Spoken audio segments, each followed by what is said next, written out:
نبی پاک علیہ الصلوۃ والسلام کے دور کا ایک غلے کے گودام کا واقعہ سنا تھا، اور اس گوڈاؤن کی جو رکھوالی تھی، اس گوڈاؤن کی جو سیکیورٹی تھی، وہ حضرت ابو ہریرہ رضی اللہ تعالیٰ عنہ کے پاس تھی۔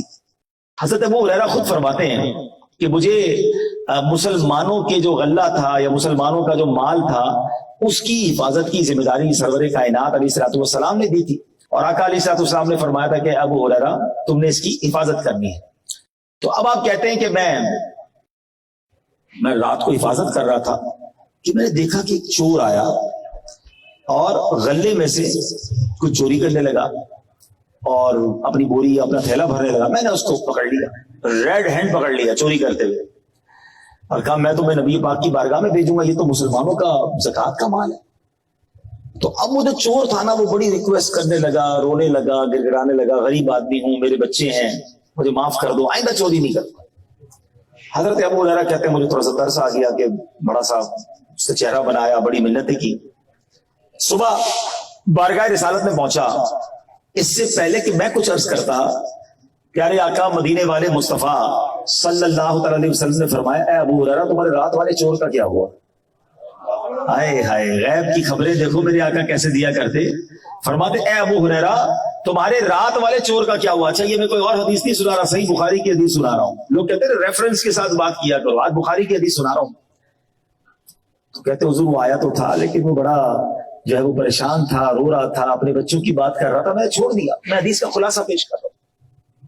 آقا فرماتے ہیں وہ جھوٹا ہے، وہ پھر آئے گا۔ نبی پاک نے جو ہو گیا وہ بھی بتا دیا کہ اے ابو ہریرہ تمہارے چور کا کیا ہوا، اور کل جو ہونا ہے وہ بھی بتا دیا۔ تو اگر جو ہم نعت میں شعر پڑھتے ہیں جو ہو چکا ہے جو ہوگا حضور جانتے ہیں، ٹھیک ہے؟ تو اب سنیے، حضرت ابو ہریرہ کہتے ہیں اب تو مجھے کنفرم ہو گیا کہ نبی پاک نے فرمایا ہے، تو اب تو اس نے آنا ہی ہے، میں ریڈی تیار۔ رات ہوئی تو پھر آ گیا وہ چور، پھر چپکے سے بھرنے لگا، پھر میں نے پکڑ لیا۔ میں نے کہا تمہیں شرم نہیں آتی؟ کل معافی مانگ کر گئے، آئندہ نہیں کروں گا، پھر چوری کر رہے آ گئے۔ وہ آٹے کا یا غلے کا بورا بھرنے لگا تھا، پھر رونے لگ گیا، اب معاف کر دیں، بس اب کی بار معاف کر دیں، اب نہیں کروں گا، بچے چھوٹے ہیں، غریب تھا، پریشان تھا، اب نہیں کروں گا۔ پھر بارگاہ رسالت میں صبح ابو ہریرہ رضی اللہ تعالیٰ جاتے ہیں، پیارے آقا فرماتے ہیں ابو ہریرہ تمہارے رات کے چور کا کیا ہوا؟ کہتے حضور آیا تو تھا، پکڑ بھی لیا تھا، پھر رونے لگا، پھر گر گڑانے لگا، پھر رحم آیا، میں نے چھوڑ دیا۔ کہا ابو ہریرہ وہ جھوٹا ہے، وہ پھر آئے گا۔ ارے پھر آئے گا، پھر آئے گا۔ بس ابو ہریرہ پھر ریڈی، اب تو چھوڑوں گا نہیں۔ تیسری رات پھر آیا، پھر پکڑ لیا اس کو، کہتا چھوڑ دو گا؟ نہیں چھوڑوں گا۔ کہا اچھا ابو ہریرہ رضی اللہ تعالیٰ عنہ میں ایسا کرتا ہوں کہ تم مجھے چھوڑ دو، میں تمہیں چند کلمات سکھا دیتا ہوں، وہ تمہیں بڑا فائدہ دیں گے۔ آپ نے فرمایا بتاؤ کیا ہے؟ تو کہنے لگا کہ جب تم اپنے بستر پر جایا کرو نا تو آیت الکرسی پڑھ لیا کرو، اس کی وجہ سے صبح تک اللہ کی طرف سے تم پر ایک نگران مقرر رہے گا، شیطان تمہارے قریب بھی نہیں آ سکے گا۔ پھر چھوڑ دیا، چلو ایک اچھی بات سکھا کے جا رہا ہے۔ صبح بارگاہ رسالت میں پہنچے، پیارے آقا علیہ الصلوۃ والسلام نے فرمایا کہ اے ابو ہریرہ کیا ہوا وہ تمہارے چور کا؟ کہ حضور آیا تھا لیکن اس بار کچھ سکھا کر گیا اس لیے چھوڑ دیا۔ فرمایا وہ کیا تھا؟ تو ابو ہریرہ رضی اللہ تعالیٰ عنہ نے وہ کلمات دہرائے کہ وہ کہتا تھا حضور کے بستر پر جاؤ تو آیت الکرسی پڑھ لینا، شیطان جو ہے وہ تم پر قریب بھی نہیں آ سکے گا، حفاظت فرشتہ کرے گا۔ اب پیارے آقا علیہ الصلوۃ والسلام نے کیا فرمایا؟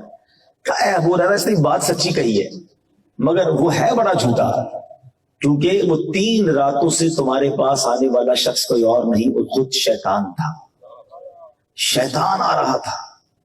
اب اس واقعے سے ہمیں بہت کچھ سیکھنے کو ملتا ہے۔ پہلے تو پیارے آقا کی شان، سبحان اللہ، کیا رب نے علم عطا فرمایا، کیا نظر عطا فرمائی، جو ہو گیا وہ بھی بتا رہے ہیں، جو ہونے والا وہ بھی بتا رہے ہیں۔ پتہ نہیں لوگ کس بات کی کنفیوژن میں ہیں کہ نبی پاک علیہ الصلوۃ والسلام کو علم غیب تھا کہ نہیں۔ مجھے ایک بات بتائیں، کائنات میں سب سے بڑا غیب کیا ہے؟ سب سے بڑا غیب وہ خود اللہ تعالیٰ کی ذات ہے۔ اللہ کو کسی نے نہیں دیکھا پوری دنیا میں سوائے رسول پاک علیہ الصلوۃ والسلام۔ ساری دنیا میں کسی نے بھی اللہ کو اپنے سر کی آنکھوں سے نہیں دیکھا۔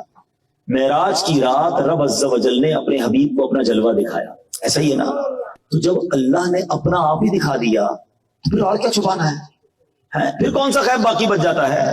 تو اہل سنت کا، تمام عاشقان رسول کا یہ عقیدہ ہے کہ اللہ کے بتائے سے، خدا نہ خواستہ کو یہ نہیں سمجھتا کہ نبی پاک کو اپنا علم غیب ہے، اللہ نے نہیں بتایا۔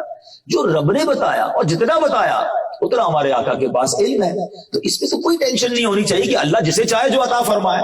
اب یہ بخاری کی حدیث بتا رہی ہے کہ سرور کائنات علیہ الصلوۃ والسلام خود بتا رہے ہیں کہ تمہارے چور کا کیا ہوا اور کل پھر آئے گا. اس سے زیادہ اور کیا کلیریفائی ہو سکتا ہے؟